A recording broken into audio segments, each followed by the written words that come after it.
Dear student, मैं हूं सागर। आप लोग आपके अपने यूट्यूब चैनल आईसीएस पे स्वागत है। जैसा कि आप लोग जानते हैं कि आज के वीडियो में लोग पढ़ने वाले थे प्रश्नावली 7.10 को, और आज के वीडियो में अच्छे से पढ़ेंगे प्रश्नावली 7.10 को। देखिए, अगर हम बात करें प्रश्नावली 7.10 की, तो प्रश्नावली 7.10 में कुल है 10 क्वेश्चन, और आज के वीडियो में जितने भी क्वेश्चन है हम लोग सभी क्वेश्चन को अच्छे से देखने का प्रयास करेंगे। तो इसके पहले मैं प्रश्नावली 7.10 को स्टार्ट करूं। अगर आपने हमारे प्रश्नावली 7.10 के पहले के सारे वीडियो नहीं देखे, अगर आप उसको देखना चाहते हैं तो आप हमारे प्लेलिस्ट पे जा सकते हैं। वहां पर समाकलन क्लास 12 के नाम से एक प्लेलिस्ट है, वहां पे उसके सारे वीडियो क्रम से अवेलेबल है, आप वहां जाकर के उसकी पढ़ाई कर सकते हैं। ठीक है, तो आइए चलते हैं, हम लोग बात करते हैं प्रश्नावली 7.10 की।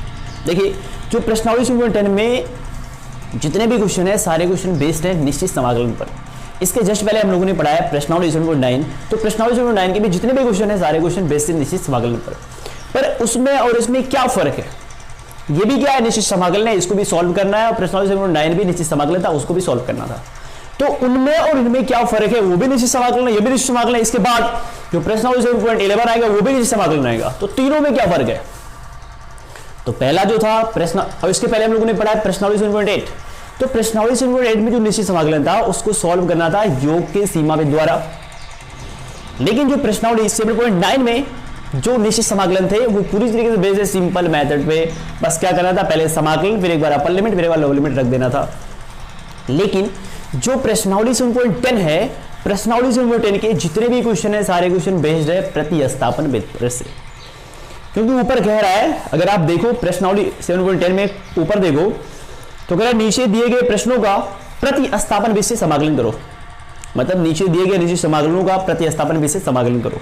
ठीक है, तो यहां पे क्या है, प्रतिस्थापन, जैसे हम लोगों ने पीछे पढ़ा है कि प्रतिस्थापन विधि से समाकलन करते हैं, तो सेम ऐसे ही करना है। लेकिन यहां पर एक हल्का सा काम करना है कि जो अपर लिमिट दिया, जो लोअर लिमिट दिया, उसको भी प्रतिस्थापित करना है। समझ पा रहे हो, अगर सिर्फ और सिर्फ अपर लिमिट लोअर लिमिट को प्रतिस्थापित नहीं करना होता तो हम लोग क्या करते, सिंपली समाकलन कर लेते, समाकलन करने के बाद एक बार अपर लिमिट रखते, फिर लोअर लिमिट रखते, उसके बाद जो भी आता वो हो जाता आंसर, यानी बिल्कुल प्रश्नावली 7.9 की तरह लगा लेते। लेकिन प्रतिस्थापित करके क्यों समाकलन नहीं करना है, प्रतिस्थापित करने के बाद जो उसका अपर लिमिट है, जो उसका लोअर लिमिट है, उसको भी बदलना पड़ेगा।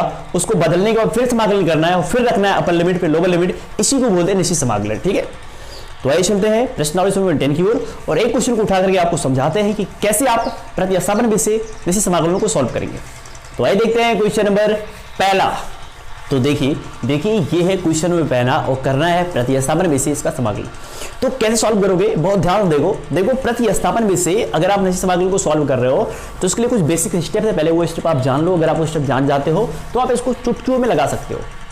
तो बेसिक स्टेप क्या है, पहले आप ध्यान से देखो यहां पर क्या होता है कि जो समाकलन दिया होता है, जिसका भी समाकलन करना होता है, उसमें से किसी एक को कुछ मान लेना होता है। समझ पा रहे हो, जो भी यहां पे दिया होता है फलन में, उनमें से एक को कुछ मानना होता है और एक को कुछ इस प्रकार मानना होता है कि अगर उसका हम अवकलन करें तो दूसरा वाला हमको मिल जाए। समझ पा रहे हो ना, मतलब यहां पर जितने भी लोग दिए होते हैं उनमें से किसी एक को कुछ मान लेना होता है, मान लो टी मान लेना होता है, और टी मानने के बाद उसका अवकलन करते हैं। उसका अवकलन करने पे वो दूसरा वाला आना चाहिए, तब समझो जो आप माने हो वो सही है, वरना जो आप माने हो वो गलत है। ऐसा नहीं कि आप किसी को कुछ मान लोगे उसको सॉल्व कर लोगे, ऐसा नहीं। किसी एक को ऐसे एक को मानना है टी कि जिसका अवकलन करने पे दूसरा वाला आ जाए। ठीक है, तो यहां पे अगर हम नीचे वाले को टी मान लेते हैं तो नीचे वाले का अवकलन करने पे ऊपर वाला आ जाएगा। बहुत ध्यान से देखना, सबसे पहला स्टेप कि आप किसी ऐसे को टी मानोगे कि उसका अवकलन करने पे दूसरा वाला आ जाए, ये पहला पॉइंट है। तो पहले पॉइंट पे काम करते हैं। देखो, अगर हम नीचे वाले को यानी क्या x² + 1 को बराबर मान लेते हैं टी, और अगर हम कर देते हैं इसका अवकलन तो अपने आप आ जाएगा ऊपर वाला। आओ कर लेते हैं अवकलन, इसका अवकलन चाहे टी के सापेक्ष करो तब भी सही है, अगर x के सापेक्ष करते हो तब भी सही है, हम किसी के सापेक्ष कर सकते हैं, कोई दिक्कत नहीं है। तो हम कर लें टी के सापेक्ष, टी के सापेक्ष करोगे तो ये हो जाएगा 2x, और ये हो जाएगा dx/dt, और यहाँ पे a का करोगे तो a का 0 हो जाएगा, और t का करोगे t के सापेक्ष तो क्या आएगा, 1 आएगा। यहां से कुछ भी करके हमको निकालना है dx की वैल्यू। देखो यहाँ पे x आ नहीं गया, यहाँ पे x आ गया, तो x सही था, एक को मैंने t माना, दूसरा वाला आ गया। यही चीज हर क्वेश्चन में करना है, क्वेश्चन में 1 से लेकर क्वेश्चन 9 तक सारे क्वेश्चन में करना है। 10 वाला क्वेश्चन थोड़ा सा अलग है तो उसको बता दूंगा मैं। ठीक है, तो यहां से आप dx का मान निकालोगे तो dx बराबर हो जाएगा, ये उधर जाएगा तो ये हो जाएगा dt, और ये पूरा नीचे आएगा तो ये पूरा हो जाएगा dx। तो इस तरह निकल गया dx का मान। ठीक है, इसके बाद ध्यान से देखो, जब हम मान लेते हैं किसी को t, तो इसको बोलते हैं अपर लिमिट, इसको बोलते हैं लोअर लिमिट। और मैं आपको बता दूं ये जो अपर लिमिट है ये भी x की वैल्यू है, ये जो लोअर लिमिट है वो भी x की वैल्यू है। देखो सब कुछ जो आप अपर लिमिट लोअर लिमिट रखते हो किसके स्थान पे रखते हो? तो हम चर के स्थान पे रखते हैं। चर कौन है? सॉरी हाँ, चर के स्थान पे रखते हो। तो चर कौन है? तो जिसके पहले d लगा होता है ना वही चर है। जैसे यहां पर ये जो x के पहले d लगा है यानी x क्या है? चर है। तो सब कुछ x के हिसाब से करेंगे। इसका मतलब ये जो एक वैल्यू है वो x की वैल्यू है, ये जो जीरो वैल्यू है वो भी x की वैल्यू है। लेकिन अपर लिमिट के लिए x का मान 1 है और लोअर लिमिट के लिए x का मान क्या है? 0 है। ये बात समझ पा रहे हो आप? तो यहां पर जिसके पहले d लगा रहेगा वही अपर लिमिट की वैल्यू रहेगी, वही लोअर लिमिट भी उसी की वैल्यू रहेगी। अब देखो हम अगर प्रतिस्थापित कर दिए, हमने क्या किया कि हमने dx को dt में कन्वर्ट कर दिया। तो अब क्या है कि जो ये x वाला है इसको t में कन्वर्ट करना पड़ेगा। समझो ध्यान से, अगर मैंने पहले कर देते, अभी इसको उतारेंगे नहीं, इसको पहले लिख लो x अपान, सॉरी x नहीं, ऊपर वाले को रहने दो x ही, और नीचे वाले को, जो नीचे वाला उसको मैंने t माना है, और t माना है तो उसका अवकलन करने पे क्या आ गया? ये ऊपर वाला आ गया। तो यहां से हमको क्या करना है? dx का मान निकाल लेना है। और dx का मान क्या आ गया? dt अपान क्या आ गया? 2x आ गया। और देखो यहां से x कट गया। तो इसीलिए हम ऐसे को मान देंगे दूसरा वाला आ जाए, दूसरा वाला आ जाए तो दूसरा वाला कट के हट जाता है। ठीक है, अब ध्यान दो, यहां पर देखो dx था यानी यहां पर x था, तो यहां पर अपर लिमिट x है, लोअर लिमिट x है। लेकिन अब यहां पर x नहीं रह गया, यहां पर t रह गया। तो यहां पर t होना चाहिए ना कि x। लेकिन एक्चुअली में क्या है? एक्चुअली में यहां पर अभी भी x है। तो ध्यान दो, पहले t बराबर माने हो, यही ना माना गया ना। तो यहां पर क्या करोगे? x की वैल्यू 1 रख दोगे, तो x की वैल्यू 1 रखोगे तो 1 का स्क्वायर करोगे तो 1 को प्लस 1 2 आएगा। t की वैल्यू कितनी आ गई? 2। तो अब जो t की वैल्यू है वो कितनी आ गई? 2 अपर लिमिट के लिए। और लोअर लिमिट के लिए t की वैल्यू, तो x की वैल्यू कितना? 0 रख दो। 0 रखोगे तो 0 का स्क्वायर 0 आएगा प्लस 1 बराबर t। तो 0 में 1 जोड़ोगे तो 1 आएगा। t की वैल्यू क्या आ गई? 1 आ गई। इतनी बात समझ में आ रही है? इट मींस कि सबसे पहले जो x की वैल्यू उसको t की वैल्यू में कन्वर्ट करके इसको भी बदल देंगे। इसी को बोलते हैं प्रतिस्थापन। मतलब कि मैंने प्रतिस्थापन तो किया, प्रतिस्थापन इन चीजों का भी किया, और साथ साथ जो निश्चित समाकलन अपर लिमिट लोअर लिमिट था इसको भी मैंने प्रतिस्थापित कर दिया, और इसी को बोलते हैं प्रतिस्थापन करना। ठीक है, चलो इसके बाद क्या करना है? ये अपर लिमिट 2 है, लोअर लिमिट क्या है? 1 है। इसको आप ऐसे लिख दो। यहां पे क्या बचा? 1/t, और यहां पे बचा dt। समझ पा रहे हो? बस अब ध्यान दो, अगर यहां पे बड़ा सा पद होता तो ये बगल में उसका समाकलन कर लेते सिंपल तरीके से। लेकिन क्या एक ही पद है, तो एक ही पद का समाकलन कैसे करोगे? बहुत इजी कर सकते हो। 1/t, यहां पे t है तो 1/t, इसका समाकलन हो जाएगा log t, तो यहां पे हो जाएगा क्या? log t। और इसको ऐसे बंद करना है, एक बार अपर लिमिट रखना है ऊपर और लोअर लिमिट रखना है नीचे। जब आप समाकलन करोगे, समाकलन करने के जस्ट बाद यहाँ पे इस जो समाकलन करने पे है उसको लिख दो। यहाँ पे बड़ा सा ब्रैकेट लगाते हो, अपर लिमिट को ऊपर लोअर लिमिट को नीचे रखते हो। ठीक है, इसके बाद इसमें ना एक बार अपर लिमिट रखते हैं, एक बार लोअर लिमिट रखते हैं। अब अपर लिमिट कहाँ रखते हैं? मतलब अगर मान लो अपर लिमिट रखना है तो इसमें कहाँ रखोगे? तो देखो ये t के किसके पहले d है, t के पहले d है तो इसे t के स्थान पे रखना है।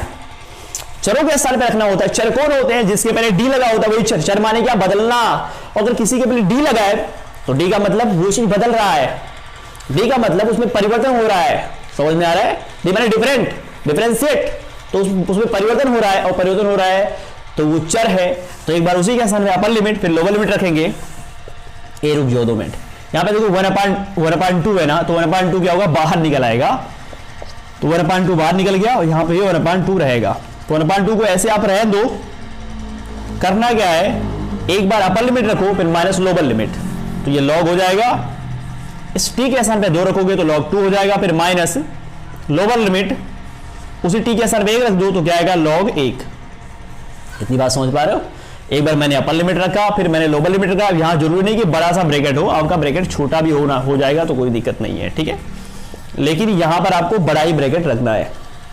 इसके बाद 1/2, और मैं आपको बता दूं कि 1 के स्थान पे हम लिख सकते हैं 10 की पावर 0, किसी के ऊपर 0 लिखोगे। और ऐसे हम लोग जानते भी है कि log 1 की वैल्यू क्या होती है? 0 होती है, क्योंकि log 1 को क्या लिख सकते हैं? log 10 की पावर 0, और ये 0 आ जाता है यहाँ पर, और 0 से मल्टीप्लाई हो जाता है तो पूरा क्या हो जाता है? 0। तो यहाँ पे क्या आ जाएगा? log t, इस पूरे की वैल्यू 0, इसको हटा दो, और ये आ गया क्वेश्चन नंबर पहले का आंसर। तो इस तरह क्वेश्चन पहला ऐसे ही लगाया जाएगा। और हम बात कर लेते हैं क्वेश्चन नंबर 2 की, क्योंकि मैं यहाँ पे 2-4 क्वेश्चन आपको समझा दूं, इससे आपको अच्छी तरीके से समझ में आ जाए कि कैसे आप प्रतिस्थापन के क्वेश्चन लगाएंगे। तो आइए देखते हैं क्वेश्चन नंबर 2। तो देखिए ये है क्वेश्चन नंबर 2 और कैसे इसको आप सॉल्व करोगे। तो मैंने आपको बताया कि अगर आपको प्रतिस्थापन में से लगाना है तो किसी ऐसे को टी मानना है कि जिसको टी मानने पे उसका अवकलन करने पे दूसरा वाला आ जाए। यहाँ पे देखो, अगर आप cos टी को मान लोगे ना, cos थीटा को अगर आप टी मान लोगे ना, तो अवकलन करने पे कभी भी रूट में sin थीटा नहीं आने वाला है। लेकिन अगर आपको sin थीटा को टी मान लेते हो तो cos थीटा आ सकता है, क्योंकि देखो यहां से sin थीटा बाहर निकल नहीं सकता है, लेकिन यहां से cos थीटा बाहर निकल सकता है। देखो मैं आपको दिखाता हूं कि स्टेप आगे करके। यहाँ पे क्या है, π/2 है, यहाँ पे 0 है, रूट में से sin थीटा फाई नहीं निकल सकता, लेकिन यहां से अगर हम कर दें cos 4 फाई तो यहां से cos फाई निकल सकता है और ये क्या है, d फाई है। यानी अगर आप sin फाई का डिफरेंशिएट करोगे तो cos फाई आ जाएगा, लेकिन cos फाई का डिफरेंशिएट करोगे तो रूट में sin फाई नहीं आने वाला। तो अगर आप cos फाई को t मान लोगे तो आप बुरी तरीके से बात जाओगे, इसलिए आपको यहाँ पे sin फाई को t मानना रहेगा, ये आपके लिए बहुत ही बेहतर होगा। तो आओ चलते हैं, मान लेते हैं sin फाई बराबर t। तो यहाँ पे sin फाई इक्वल टू हम t मान लेते हैं और इसका डिफरेंशिएट कर देते हैं। डिफरेंशिएट करेंगे, चाहे t के सापेक्ष करो चाहे फाई के सापेक्ष करो, आप किसी के भी सापेक्ष कर सकते हो, पूरी जगह फ्री हो। तो मैं यहाँ पे t के सापेक्ष कर लेता हूं। तो यहाँ पे sin फाई करोगे तो आएगा cos फाई और यहाँ पे क्या हो जाएगा, d फाई बटा dt, और यहाँ पे t का t के सापेक्ष करोगे तो 1 आएगा। फिर यहाँ से d फाई का मान निकाल लेना होता है, d फाई का मान निकाल लोगे, मतलब d फाई माने इसका मान निकाल लोगे तो ये चला जाएगा वहां पर dt अपान, और ये नीचे आएगा cos फाई। ये काम हमेशा वो करना है, आप जब मान लोगे तो मानने के बाद यहाँ से d फाई जो यहाँ पर रहता है उसका मान निकाल लेते हैं। और मैंने बताया कि फाई के पहले d लगा हुआ है, इसका मतलब ये भी फाई का मान है, ये भी फाई का मान है, लेकिन अपर लिमिट के लिए फाई का मान इतना है, लोअर लिमिट के लिए फाई का मान क्या है, 0 है। ठीक है, इसके बाद क्या करना होता है, ध्यान से देखो, ये जो cos 4 फाई है ना, इसको भी साइन में बदल दो, क्योंकि साइन में बदलने का एक प्रॉफिट ये हो जाएगा कि साइन में अगर आप बदल देते हो साइन फाई की वैल्यू क्या है, t, ये बहुत बेहतर हो जाएगा। कैसे बदलोगे, तो देखो ये है cos 4 फाई और cos 4 फाई को लिखते हैं cos स्क्वायर फाई का होल स्क्वायर, और cos स्क्वायर फाई को बदलोगे साइन में तो इसको साइन में बदला जा सकता है, 1 माइनस क्या हो जाएगा, साइन स्क्वायर फाई, तो ये सबका क्या हो जाएगा, स्क्वायर। इतनी बात समझ पा रहे हो ना। तो इसके बाद इंटीग्रेशन यहाँ पे क्या हो जाए, और हाँ पहले की स्टेप उतार लो फिर मानो, अभी रहने दो इसे। 5/2 यहाँ पे 0, यहाँ पे रूट में क्या साइन फाई, और यहाँ पे क्या हो जाएगा, इसके स्थान पे 1 माइनस साइन स्क्वायर फाई का क्या होल स्क्वायर, और यहाँ पे क्या है, यहाँ पे है cos फाई और फिर ये है t फाई। ठीक है, इसके बाद जिसको जो माना गया है वहां से उठाओ और लाला के यहाँ पे रख दो। देखो ध्यान से, इसके लिए अगर प्रतिस्थापन ही कर दी हो तो जो अपर लिमिट लोअर लिमिट है इसको भी प्रतिस्थापित कर दो। तो कैसे करोगे, देखो ध्यान से, क्या है कि फाई की वैल्यू एक बार इतना है अपर लिमिट के लिए, लोअर लिमिट के लिए 0 है, तो फाई की वैल्यू क्या है, π/2। तो हमको देखो ये पहले उतार लेते हैं इसको, रूट में साइन फाई की वैल्यू क्या है, t, तो यहां पर t हो जाएगा, और रूट में 1 माइनस साइन फाई की वैल्यू t, तो यहां पर t स्क्वायर हो जाएगा, इसका ये होल स्क्वायर हो जाएगा। और ये है cos फाई, तो यहां पे आप cos फाई, तो d फाई की वैल्यू निकल चुकी है, क्या निकली है, dt अपान cos फाई, इसी ये कट गया। देखो ध्यान से, अभी तक क्या था कि अभी तक यहां पर d फाई था, इसलिए ये फाई फाई था, लेकिन अब यहां पर dt हो गया है, तो यहां पर अब t होना चाहिए। तो t कैसे होगा, बहुत ध्यान से देखो। तो फाई की वैल्यू जो कितना है, 90, π/2 माने 90, तो फाई की वैल्यू 90 रखो, साइन 90 की वैल्यू क्या होगी, साइन 90 की वैल्यू 1 हो जाएगी, t की वैल्यू क्या आ गई, 1, यानी यहां पे t हो गया, तो अब t की वैल्यू इतने के लिए क्या होगी, 1 होगी।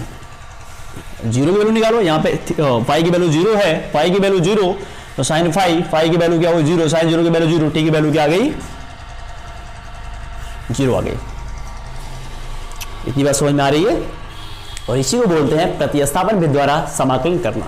ठीक है, इसके बाद अब आप समाकलन कर सकते हो अच्छे से, क्योंकि फिर इसके बाद जब इतना आप कर देते हो ना, क्या ये बदल देते हो, ये बदल देते हो, तो फिर आप पहुंच जाते हो प्रश्नावली 7.9 पर। जैसे प्रश्नावली 7.9 के सारे क्वेश्चन लगाए जाते हैं, उसके बाद आप यहां से वैसे लगा सकते हो। मैं इसको बता दूंगा क्योंकि ये थोड़ा क्वेश्चन टिपिकल है। यहाँ पे 1 है, यहाँ पे 0 है। देखो t के पावर अगर क्या है, रूट है, तो रूट का मतलब होता है 1/2, तो t के पावर 1/2 a माइनस बी का होल स्क्वायर। क्या होता है A square plus B square minus 2ab, तो ए स्क्वायर माने क्या, एक का स्क्वायर करोगे तो एक आएगा, प्लस बी का स्क्वायर माने इसका स्क्वायर करोगे तो क्या आएगा, टी के पावर 4 आएगा, माइनस 2ab, 2 गुणे ए माने क्या, ये पहला वाला, बी माने ये दूसरा वाला, और गुणा करोगे तो क्या आएगा 2t स्क्वायर, उसके बाद यहां पे dt है तो यहां पे dt कर दो। इसके बाद इंटीग्रेशन 1 0 अंदर कर दो मल्टीप्लाई, एक बार मल्टीप्लाई इसमें कर दो, एक बार मल्टीप्लाई इसमें कर दो, एक बार इसमें कर दो। देखो जब इसमें करोगे तो t के पावर हो जाएगा 1/2, और प्लस जब इसमें करोगे तो t के पावर, ये देखो ये 4 है और 4 में आधा जोड़ोगे तो आएगा 4.5, 4.5 माने क्या 9/2, और माइनस 2 t में करोगे तो t तो यहां उतर जाएगा, यहां पे क्या है 2, 2 में जोड़ोगे आधा, और 2 में जोड़ोगे आधा तो आएगा 2.5, और 2.5 को लिख सकते हो क्या 5/2, और यहां पे क्या कर सकते हो dt। इसके बाद क्या था कि अभी क्वेश्चन पहले में यहां पर केवल एक ही पद था तो मैंने उसको फटाक से क्या कर दिया, समाकलन कर दिया था, लेकिन यहां पे 1 2 3 पद हैं, तो अब चाहो तो यहां बगल में समाकलन कर सकते हो, लेकिन यहां पे डायरेक्ट ही करना है, ऐसा नहीं कि इसको एक बार इसके अंदर ले जाओ, इसको एक बार इसके अंदर लेके जाओ, इसको एक बार इसके अंदर लेके जाओ, सभी का अलग अलग करके सभी में अपन लिमिट लिमिट अलग अलग रखो, तो ऐसा करोगे ना तो आप कुछ सिचुएशन में सही हो सकते हो, और ऐसे केसेस में 98% क्या होते हैं, आंसर गलत आते हैं। इसीलिए पहले आप समाकलन यहां बगल में कर सकते हो, जैसे मैंने आपको प्रश्नावली 7.9 में बताया था, या नहीं तो आप डायरेक्ट कर लो, कोई दिक्कत नहीं, ऐसे बड़ा सा ब्रैकेट लगाओ और सभी का डायरेक्ट कर लो। अपर लिमिट क्या है 1 यहां लिख दो, लोअर लिमिट 0 यहां पे लिख दो, डायरेक्ट करोगे टी के पावर इतना, इसका समाकलन करो x पावर n का बन गया फॉर्मूला, x पावर n का फॉर्मूला क्या होता है x n+1 बटा n+1, यहां पे क्या है t लिख दो n+1 माने क्या, इसमें एक जोड़ दो, तो इसमें एक जोड़ोगे तो ये आधा, आधा में एक जोड़ोगे तो क्या आएगा 1.5, 1.5 को लिखते हो क्या 3/2, और 3/2 आप नीचे लिखोगे तो 3/2, 2 चला जाएगा ऊपर तो 2 ऊपर हो गया, x की पावर n का ये भी बन गया फॉर्मूला, तो क्या होगा t n+1 माने इसमें एक जुटेगा तो ये 4.5, एक जोड़ोगे तो 5.5, 5.5 माने क्या 11/2, तो नीचे भी आएगा 11/2, लेकिन 2 कहां चला जाएगा ऊपर। इतनी बात समझ में आ रही है ना। फिर देखो यहां माइनस, यहां पे 2 हो जाएगा, x की पावर n का बन गया फॉर्मूला, तो t इसमें एक जोड़ोगे तो ये क्या है 2.5, 2.5 में एक जोड़ोगे तो आएगा 3.5, 3.5 माने क्या 7/2, नीचे भी 7/2 तो 7, 2 कहां चला जाएगा ऊपर। बस इसके बाद क्या करना है, एक बार आपको रखना है अपर लिमिट, फिर रखना है लोअर लिमिट, उसके बाद जो भी आएगा वो हो जाएगा आंसर। तो इस तरह हम लोगों ने क्वेश्चन पहला दूसरा देख लिया। अब जितने भी क्वेश्चन है सारे क्वेश्चन में मैं आपको हिंट बता दूंगा, उसके बाद आगे के क्वेश्चन आप लगा ले जाओगे। तो आइए देख लेते हैं क्वेश्चन में 3 का हिंट। तो देखिए ये है क्वेश्चन में 3 और करना है इसका निश्चित समाकलन। बहुत ध्यान से देखो, प्रतिस्थापन भी से करना है ना, तो ऐसा मान लेना है कि कुछ बन जाए फॉर्मूला। यहां पर क्या बंदा एक ही है, तो ऐसा नहीं कि एक को मान लो दूसरा जब एक ही है तो किसको मानोगे दूसरा आ जाए। तो ऐसे में x के स्थान पे कुछ ऐसा माना जाता है ना कि जिससे वो फॉर्मूला बन जाए। यहाँ पे साइन है तो साइन का साइन साइन कट जाए। तो x के स्थान पे अगर हम 10 मान लें तो x बराबर क्या हो जाएगा, x बराबर 10, चाहे t मान लो चाहे tan थीटा मान लो, कोई दिक्कत नहीं है। फिर उसके बाद यहाँ पे देखो इंटीग्रेशन हो जाएगा 1, यहाँ पे 0 हो जाएगा, यहाँ पे क्या हो जाएगा साइन इनवर्स, यहाँ पे 2, x के स्थान पे क्या हो जाएगा 2 tan थीटा बटा यहाँ पे हो जाएगा 1 प्लस tan स्क्वायर थीटा। और यहाँ से अभी इसको हटाए रहो। देखो dx की वैल्यू यहाँ से फाइंड कर सकते हो। dx की वैल्यू फाइंड करने के लिए इसका अवकलन करना पड़ेगा। अवकलन किसी के सापेक्ष कर सकते हो, कोई दिक्कत नहीं है। तो यहाँ पे मैं थीटा के सापेक्ष कर देता हूँ, तो ये हो जाएगा dx अपान क्या d थीटा। तो tan थीटा का डिफरेंशिएट करोगे तो आएगा sec स्क्वायर थीटा, और यहाँ से आप dx का मान निकाल सकते हो। dx बराबर उधर जाएगा sec स्क्वायर थीटा, और ये हो जाएगा d थीटा। देखो यहाँ से हमेशा जो यहाँ पे dx है ना, dx का ही मान निकाला जाता है। यहाँ पर जो भी होता है उसी का मान यहाँ से फाइंड किया जाता है। तो यहाँ से अगर आप dx का मान निकालोगे तो आएगा sec स्क्वायर थीटा इंटू क्या d थीटा। तो क्या है sec स्क्वायर थीटा इंटू क्या d थीटा। अब मैं आपको एक चीज बताऊं कि देखो यहाँ पर dx था, dx माने क्या कि x के पहले d था, तो अभी x की वैल्यू 1 है, x की वैल्यू 0 है। x की वैल्यू अपर लिमिट के लिए 1 है, x की वैल्यू लोअर लिमिट के लिए क्या है 0 है। लेकिन अब यहाँ पर dx नहीं, अब यहाँ पे d थीटा हो गया है। इसका ये मतलब है कि अब यहाँ पर थीटा का मान होना चाहिए। थीटा के लिए अपर लिमिट क्या होगा, थीटा के लोअर लिमिट क्या होगा। तो इसको आप फाइंड कर सकते हो यहाँ से, और यहाँ से आप हमेशा उसको फाइंड करोगे जहां पर आपने उसको माना है, क्योंकि आप प्रतिस्थापन जहां पे यहीं पे प्रतिस्थापित किया गया, यहीं पे माना गया है, तो वहीं से आप उसको प्रतिस्थापित कर सकते हो। तो कैसे करोगे, बहुत ध्यान से देखो। x की वैल्यू 1 थी, तो जब x की वैल्यू 1 थी तो थीटा की वैल्यू क्या होगी, तो x की वैल्यू यहां पे जब 1 रखोगे तो tan कितने की वैल्यू 1 होती है, तो tan 45 की वैल्यू 1 होती है, 1 के समय tan 45 हो जाएगा, tan सेकंड बराबर क्या आएगा 45 माने क्या π/4। फिर x की वैल्यू जब 0 है तो थीटा की वैल्यू क्या आएगी, तो x की वैल्यू यहां पे 0 कर दोगे तो tan कितने के मान 0 होता है, tan 0 का मान 0 होता है, कंपेयर करोगे थीटा बराबर क्या आ जाएगा 0 आ जाएगा। इतनी बात समझ पा रहे हो। अब ये पूरी तरीके से प्रतिस्थापित हो गया है। इसके बाद π/2 0, ये है साइन इनवर्स और ये क्या है, फॉर्मूला है साइन 2 थीटा का, तो यहां पे 2 थीटा हो जाएगा। और ये क्या है, सेक स्क्वायर थीटा इंटू क्या डी थीटा, इससे ये कट जाएगा, इंटीग्रेशन π/2 यहां पे 0 हो जाएगा, 2 बाहर निकाल सकते हो 2 को, यहां पे क्या बचेगा थीटा इंटू क्या सेक स्क्वायर थीटा और यहां पे क्या हो जाएगा डी थीटा। देखो यहां पे क्या हो रहा है, यहां पर दो फंक्शन एक दूसरे से मल्टीप्लाई कर रहे हैं कि नहीं, तो अब आप क्या करोगे, फॉर्मूला लगा सकते हो कि जब भी दो फंक्शन मल्टीप्लाई करें तो डिफरेंशिएट इंटीग्रेशन कैसे करते हैं। तो आप फर्स्टली इसका इंटीग्रेशन कर लोगे। अब ऐसा नहीं कि कोई वैल्यू यहां से उठा के यहां रखोगे, ऐसा कुछ भी नहीं करना आपको, समझ पा रहे हो। अब ऐसा नहीं, अब ये आपका जैसे ये पहले सवाल था, आपका सवाल ये बन गया,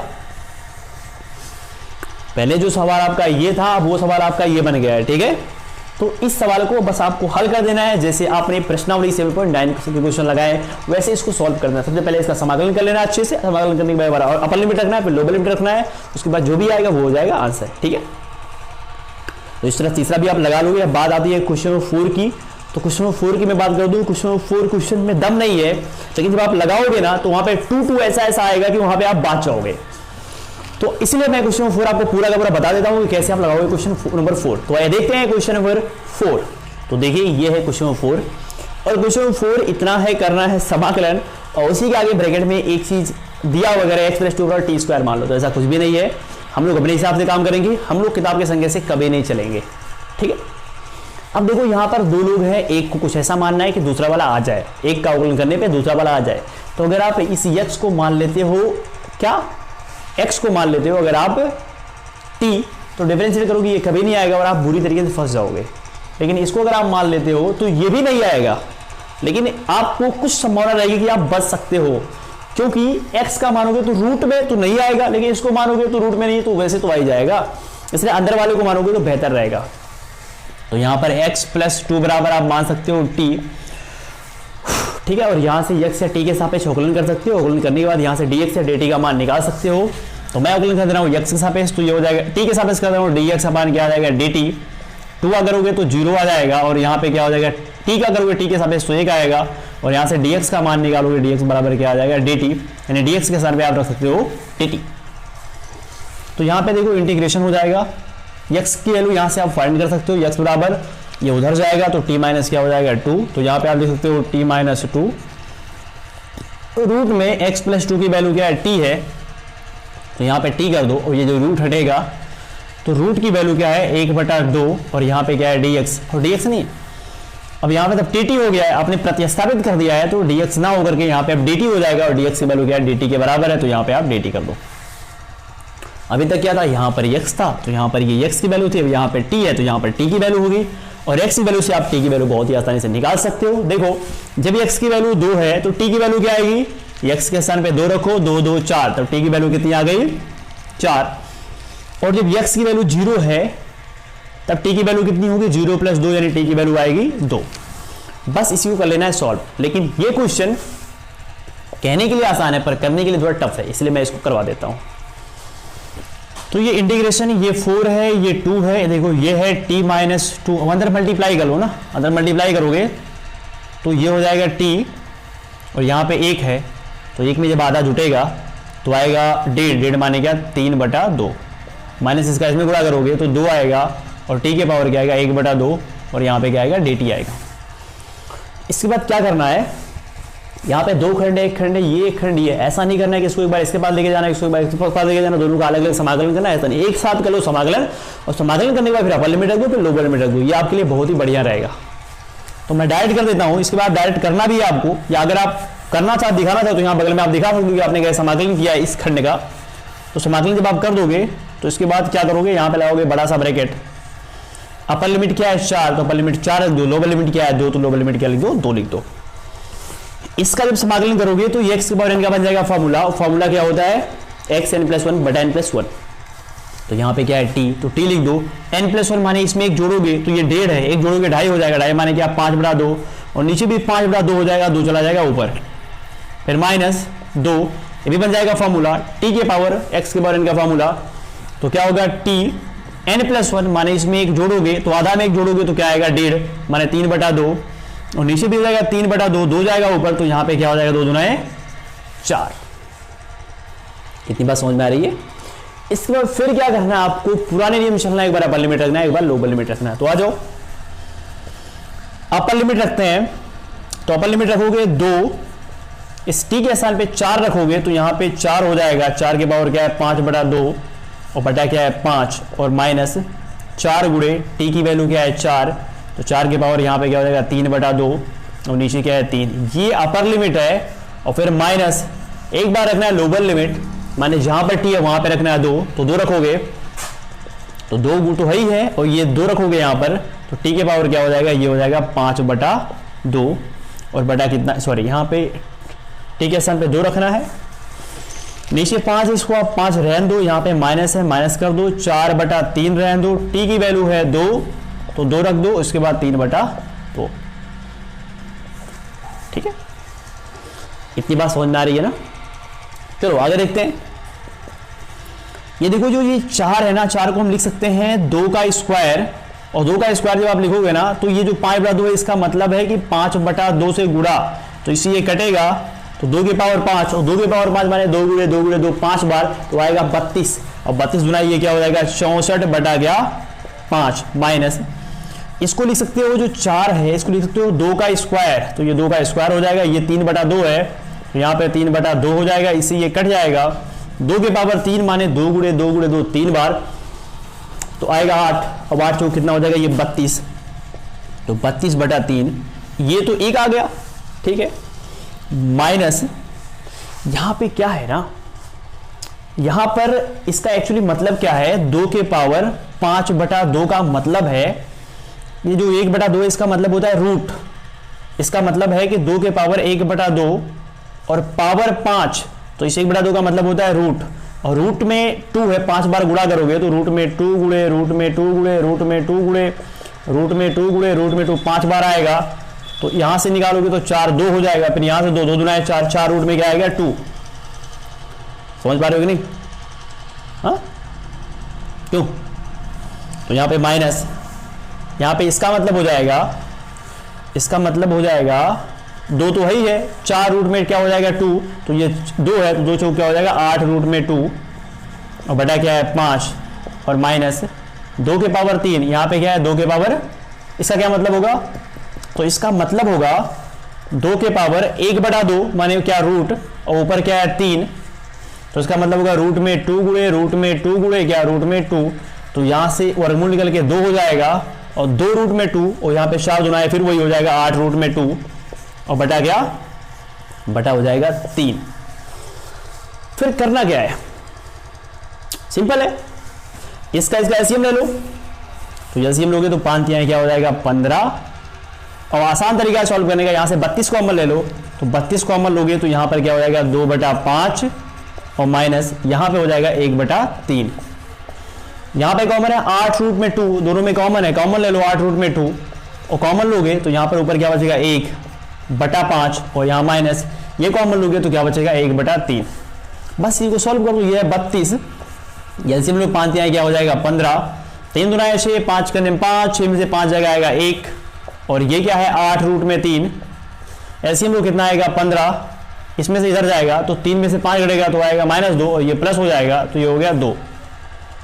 समझ पा रहे हो, ये हो जाएगा 32/15, और यार दुना क्या हो जाएगा 16 रूट में 3 बटा क्या 15, अब यहाँ से 15 एलसीएम है 15 बाहर एलसीएम ले लो, तो यहाँ पे ये पूरा बचेगा 32, 16 रूट में 3, और यहाँ से क्या करना है आपको 16 कॉमन ले लेना है, 16 कॉमन लेने के बाद उसके बाद जो भी आएगा वो हो जाएगा आंसर। ठीक है, तो इस तरह हम लोगों ने क्वेश्चन नंबर 4 को भी देख लिया। अब क्वेश्चन 5 को भी क्या करना है आपको लगाना है, वैसे ही 5 कैसे लगाओगे, तो कुछ नहीं करना है, जो cos x है उसको आपको मान लेना है t, क्योंकि cos x को अगर आप t मान लोगे तो डिफरेंशिएट करोगे ऊपर वाला sin t आ जाएगा और फिर नीचे हो जाएगा 1/1/t² का फॉर्मूला बन जाएगा, तो उससे तरह आप उसको लगा सकते हो।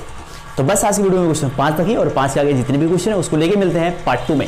पार्ट 2 अगर आपको नीचे कहीं दिख रहा होगा तो वहाँ देखिए आप पढ़ लीजिएगा, नहीं तो वीडियो का लिंक मैं आपको नीचे डिस्क्रिप्शन बॉक्स में दूंगा, वहाँ से उसको पढ़ाई कर लीजिएगा। तो बताइए वीडियो आपको कैसी लगी, आप नीचे कमेंट बॉक्स में कमेंट कर जरूर बताएं, क्योंकि आपके कमेंट से मुझे ऐसे और वीडियो बनाने का मोटिवेशन मिलता है। फिर मिलते हैं पार्ट 2 में, तब तक के लिए wish you all the best.